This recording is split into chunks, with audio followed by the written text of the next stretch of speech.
මේ සැරේ අපි අවුරුදු සැමරුවේ සදවනිලායි ගෙදර අයත් එක්ක. ඉතින් අපේ ගෙදර හැමෝම ගියා සදවනිලායි ගෙදර අවුරුදු උත්සවයකට. මේ අවුරුදු උත්සවයට සදවනිගේ නෑදෑයෝ, එයාගේ යාළුවෝ හැමෝම වගේ ඇවිල්ලා හිටියා. ඉතින් අපි යන ගමනුත් ලෑස්ති වෙවි තමයි ගියේ. අපි යනකොටත් සදවනිත් ලෑස්ති වෙනවා. අපි යනකොටත් මේ අවුරුදු උත්සවයේ හැමදේම මේගොල්ලෝ ලස්සනට ඕගනයිස් කරලා තිබ්බා. එන්නේ නෑ කිය හිටපු උවිඳු මල්ලි එක්සෑම් එකක් කට් කරලා ඇවිල්ලා තියෙද්දී කකුල කඩාගෙන හිරුනි කොහොම හරි මේ අවුරුදු උත්සවයට ආවා පොල්ල තියන්නේ නැතුව. නෑ මට එක්සෑම් එකට වඩා අවුරුදු උත්සවේ වටිනවා. ඒ නිසා මම ඒක රිපීට් එකක් විදිහට කන්ටිනියු කරන්න බලාපොරොත්තු වෙලා මෙතෙන්ට සහභාගී වෙනවා. අමලු ශපේදාට ගොත් තව අතපය කැඩිච්චි අය දැන් ඉගෙන වැඩි වෙලා ලෙග් වැඩි වෙලා බිස්නස් වැඩි වෙලිය. ඊට පස්සේ ගෙදර ගිහලා පෙරක් ගියේ ආයෙ මම පොඩි පිළිමකට ඊට හරි නේද ආයෙ ගියා දෙන්න ආයෙ එතන නුගේ හරි නේද කොහොමද තාත්තගේ පොඩි දෙයක් කියන්නද මේ අවුරුදු උත්සවේ නම් ඉවර වෙනකම්ම බලන්න මොකද මේකේ ෆන් දේවල් ගොඩක් වුණා. අපි අවුරුදු උත්සවේ පටන් ගන්නකොට අවුරුදු කෑම මේසයක් ලෑස්ති කරලා තිබුණේ. ඒ වගේම තමයි පොල් තෙල් පහනක් වගේ දේවලුත් ලෑස්ති කරලා අපි වැඩේ පටන් ගන්න ෆුල් රෙඩි පිට තමයි හිටියේ. ආරම්භ කරන්න යන්නේ පටන් ගන්න. සුබ දැසනක් සියලු දෙනාටම හරිම සතුටුයි හැමෝම දකින්න හම්බෙච්ච එක ගැනට. මේක ඉතින් සරසවි පවුලෙන් කරන පළවෙනි වැඩේ. සරසවි පවුලේ පොඩි ළමයි ටික එකතු වෙලා තමයි මේක කරන්නේ. ඉතින් මේක අවුරුදු උත්සවයක්ම නෙමෙයි. හැමෝම එකතු වෙන්න තමයි මේ වැඩේ කරේ. ඉතින් හැමෝටම ආරාධනා කරනවා අද දවස සතුටෙන් ගත කරන්න කියලා. අපදානුකූලව මේ කටයුතු ආරම්භ කරමු. ඒ සඳහා මම ගෞරවයෙන් අපේ සරසවි පවුලේ සමාජිකයන්ට ඒ වගේම විදුවගෙත් එක්ක ආපු පාරමී විදුවගේ පවුලේ සමාජිකයේ අම්මට විශේෂයෙන් එතනින් පටන් ගමු. සරසවි පවුලේ ජේෂ්ඨ ඉතින් ඔය විදිහට අපි වැඩේ පටන් ගත්තේ පොල් තෙල් පහන දල් වෙලා.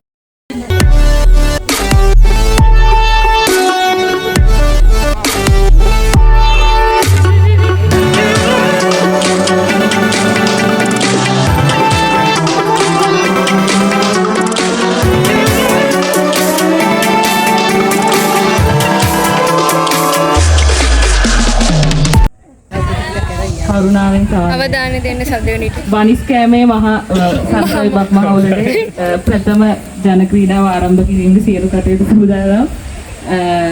බනිස් කෑම තමයි තියෙන්නේ. කණ්ඩායම් දෙකකට සිද්ධ වෙන්නේ බනිස් කෑම. සියලුම දෙනාව මේ ගහ ළඟට එන්න. දිනනවද ඔයා? දෙන්න කනවා අනිවාර්යයෙන්. කොහොම හරි. අපි තරඟේ කරානේ? ඉස්සෙල්ලාම තිබ්බ මේ පොඩි ළමයින්ගේ බනිස් කෑමේ තරඟයට හැම පොඩි ළමයෙක් වගේ සහභාගී වුණා. හැමෝටම කියන්න පුළුවන් මම තමයි දිනන්නේ කියලා. හැබැයි එහෙම කියපු අය සමහර වෙලාවට අත් දෙකිනුත් බනිස් එක අල්ලන් කෑවා. ඒ වගේම තමයි සමහර වෙලාවට බනිස් එක තනකොළ ගොඩෙත් ගියා. අන්තිමටම දින්නේ අපේ ගිත් මිනංගි.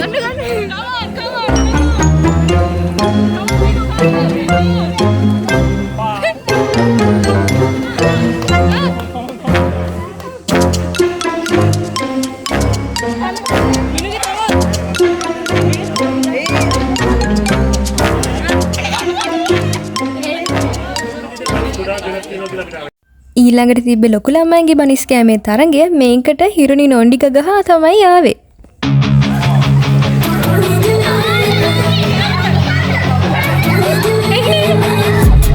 I've been dreaming on in my head like I've seen it. A life worth living is a life with meaning. I'll do what I love till my heart stops beating. I'm feeding this demon.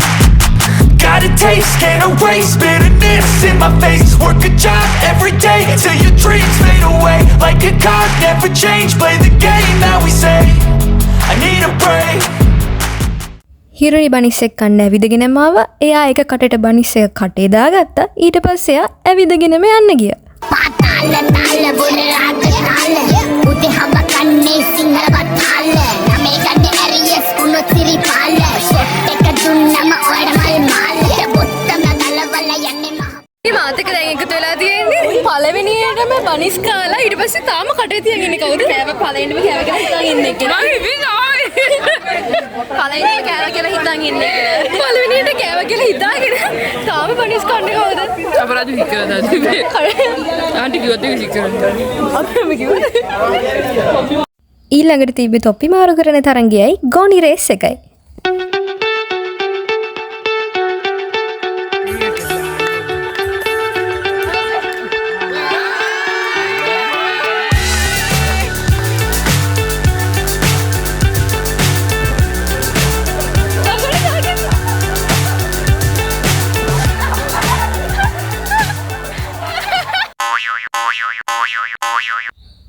තව fun game එකක් කරා. ඒ තමයි පිටි pass කරන එක. මේකෙදි කරන්න තියෙන කාඩ් පැක් එක තියෙන කාඩ් එකක් අරගෙන ඉස්සෙල්ලාම ඉන්න එක්කෙනා කාඩ් එකට පිටි පුරව ගන්නවා. ඊට පස්සේ විනාඩි 5ක් ඇතුළත වැඩිම ප්‍රමාණයක් පිටි පාස් කරලා අයිස්ක්‍රීම් කප් එකකට දාන ටීම් එක තමයි දිනන්නේ.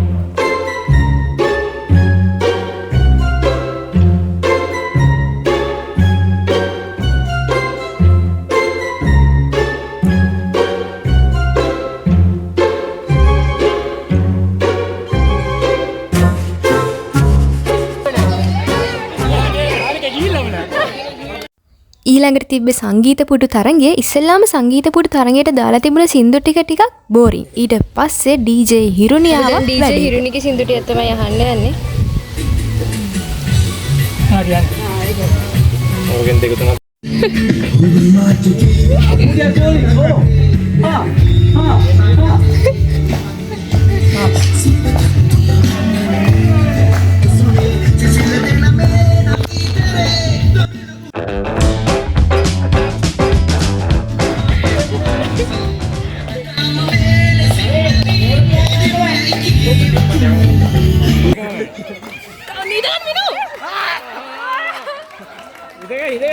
හැබැයි අන්තිමටම සංගීත පුටු තරගෙන් දින්නේ නම් මේ චූටි මල්ලි. මං අපේ අවුරුදු උත්සවෙන් ඉගෙන ගත්ත හොඳම පාඩම තමයි අපේ අතර තියෙන මේ බැඳීම කොයි තරම්නම් ශක්තිමත්ද කියන එක. ඒ වගේම තමයි හැමදාටම මේ බැඳීම් පරිස්සම් කරගන්න ඕන කියන එක.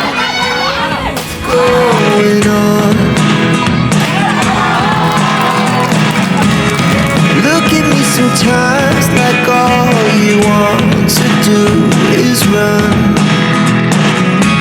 Hear me out, hear me out. මට කලින් කියන්න බැරි වුණානේ අපි කඹ ඇද්දා. හැබැයි මේ ගර්ල්ස් ටීම් එක දෙකට බෙදිලා හිටියේ විවාහක සහ අවිවාහක විදිහට. ඉස්සෙල්ලාම අපි විවාහක කණ්ඩායමට පෙරදුනා. හැබැයි අපි give up කරේ නැහැ. අපි දෙවනි පාරට දින්නා. ඒ වගේම තමයි තුන්වෙනි පාරට අපි කම්බ ඇද්දලා චැම්පියන්ස්ලා වුණා.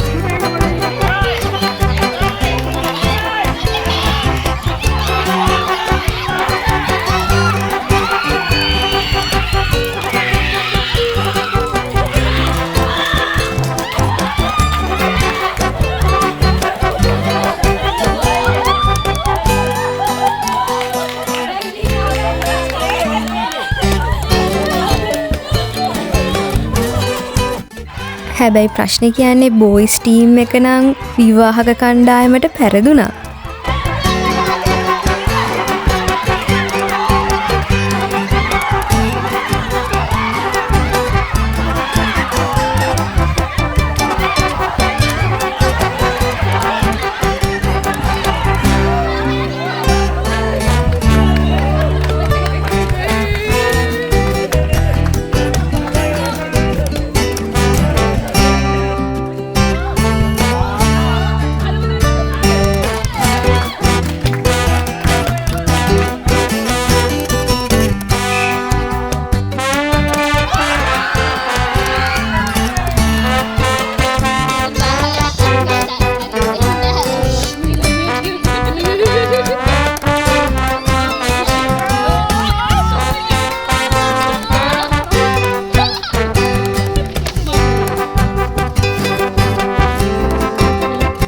ඊළඟට තිබ්බ තරඟය තමයි වතුර පාස් කිරීමේ තරඟය. මේකත් ගොඩක් පිටි පාස් කිරීමේ තරඟයට සමානයි. හැබැයි අපි පාස් කරේ වතුර. අපි මිනියන්ස්ලා වගේ කප් එකක් කොළුවේ බැඳගෙන තමයි මේක පාස් කරේ.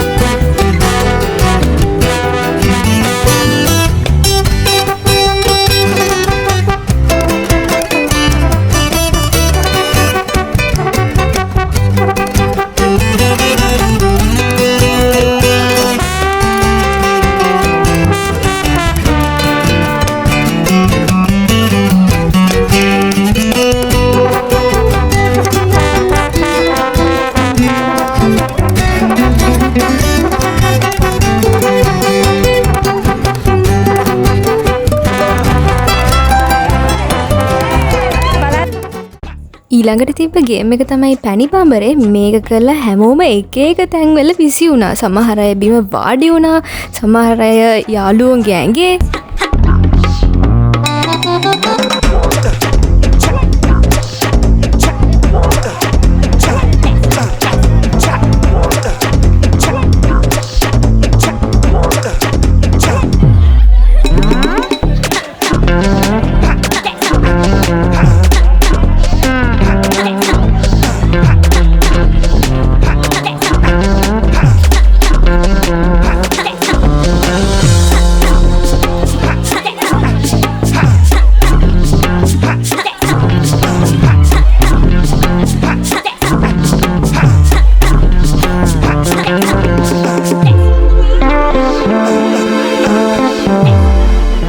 ඊළඟට අපි දවල්ට කෑම කෑවා. හැබැයි මේ තියෙන නම් දවල් කෑම පොලිම නෙමෙයි, අයිස්ක්‍රීම් පොලිම. ඒ වගේම තමයි අපි සර්ප්‍රයිස් පැදුරු පාටි එක්කත් ඕගනයිස් කරලා තමයි තිබුණේ.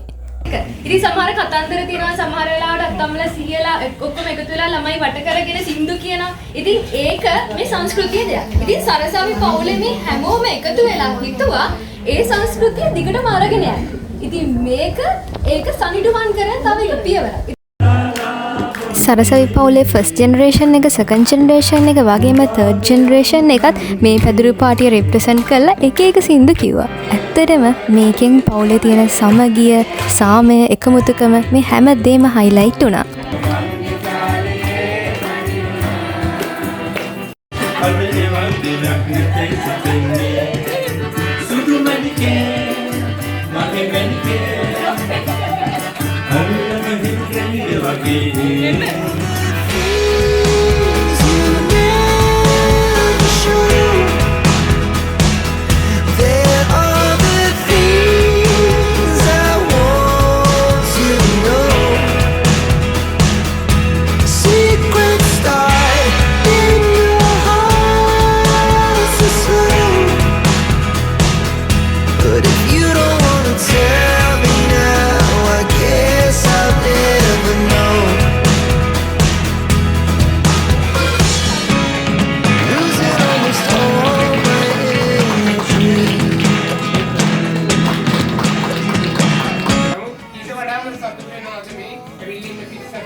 Oh